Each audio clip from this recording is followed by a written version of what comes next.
Good morning student, स्वागत है आपका भजनपाल भाटी इंटर कॉलेज के डिजिटल वर्ल्ड में। हमारा प्रकरण चल रहा है गद्यखंड में भारतवर्षोन्नति कैसे हो सकती है। इसकी एक व्याख्या जो अभ्यास प्रश्न में है वो मैं करा चुका हूँ, दूसरी आपको आज मैं समझाऊंगा।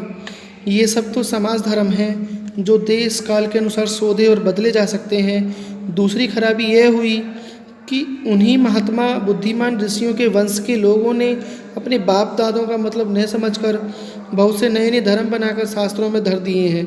बस सभी तिथि व्रत और सभी स्थान तीर्थ हो गए हैं। सो इन बातों को सब एक बेर आँख खोलकर देख और समझ लीजिए कि फलानी बात उन बुद्धिमान ऋषियों ने क्यों बनाई।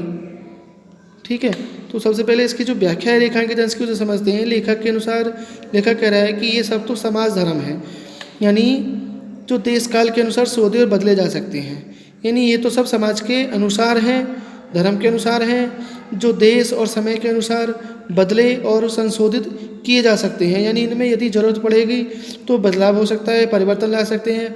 और यदि ज़रूरत पड़ी तो जो वस्तुएं ग्रहण करने की हैं, जो इसकी सुविधा के लिए, हमारी सुविधा के लिए हैं, जो हमारी उन्नति के लिए हैं, उन वस्तुओं को हम इसमें स्वीकार भी करेंगे। लेकिन जो बातें धर्म के विरुद्ध हैं, समाज के विरुद्ध हैं और वो हमारे लिए भी असुविधाजनक है, उन बातों को हमें इनसे निकाल करके फेंकना होगा। दूसरी खराबी यह हुई कि उन्हीं महात्मा बुद्धिमान ऋषियों के वंश के लोगों ने अपने बाप दादा का मतलब नहीं समझकर बहुत से नए नए धर्म शास्त्रों में धर दिए हैं।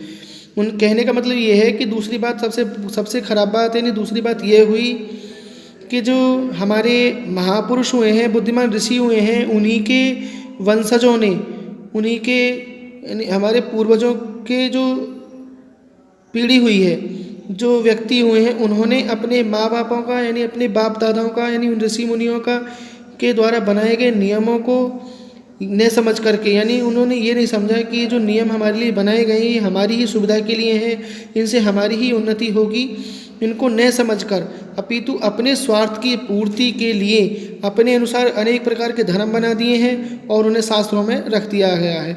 उनके अनुसार जितनी भी तिथि हैं वो व्रत कहलाएंगी और जितने भी स्थान है वो सब तीर्थ स्थान हो जाएंगे, जिससे उनके स्वार्थ की पूर्ति हो सके और उनकी आर्थिक स्थिति मजबूत हो सके। ठीक है, ये इसकी रेखांकित अंश की व्याख्या हो गई। इसके जो प्रश्न हैं उसे सुनेंगे, हम देखेंगे कि गद्यांश के पाठ और लेखक का नाम लिखिए। उत्तर में लिखेंगे गद्यांश भारतवर्षोन्नति कैसे हो सकती है, लेखक लिखेंगे भारतेंदु हरिश्चंद्र। रेखांकित अंश की व्याख्या कीजिए, आप हेडिंग डालेंगे रेखांकित अंश की व्याख्या। जो मैंने अभी व्याख्या समझाई है वो आपको उसमें लिख देनी है। प्रश्न नंबर 3 में प्रस्तुत पंक्तियों के अनुसार सामाजिक धर्म किसे कहा गया है। उत्तर में लिखेंगे प्रस्तुत पंक्तियों के अनुसार हमारे बुद्धिमान ऋषि मुनियों के द्वारा बनाए गए नियमों को सामाजिक धर्म कहा गया है। आज किन नियमों में और किसके द्वारा अनेक प्रकार के पाखंड और प्रपंच जोड़ दिए गए हैं। उत्तर में लिखेंगे आज हमारे ऋषि मुनियों के द्वारा हमारे बुद्धिजीवी, हमारे बुद्धिमान वंशजों के द्वारा बनाए गए नियमों को तोड़ मरोड़ कर उनके स्थान पर उन्हीं की पीढ़ी के द्वारा अनेक प्रकार के पाखंड और प्रपंच जोड़ दिए गए हैं। प्रश्न नंबर 5 में लिखेंगे लेखक ने वर्तमान स्थिति में हमारा क्या कर्तव्य बताया है।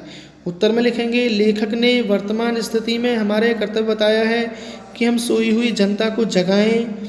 अब हमारे जो बुद्धिमान ऋषि मुनि हुए हैं, हमारे जो पूर्वज हुए हैं, उन्होंने जो हमारी सुविधा के लिए जो नियम बनाए थे उन नियमों को हम स्वीकार करें, उन्हें अपने व्यवहार में लाएं, उन पर अमल करें, जिससे हम अपनी उन्नति को यानी उन्नति के मार्ग पर अग्रसर हो सकें। तो प्रिय छात्रों, आपको ये अपनी नोटबुक में बहुत सुंदर हैंड राइटिंग में लिखना है जिस प्रकार से आपको बताया गया है।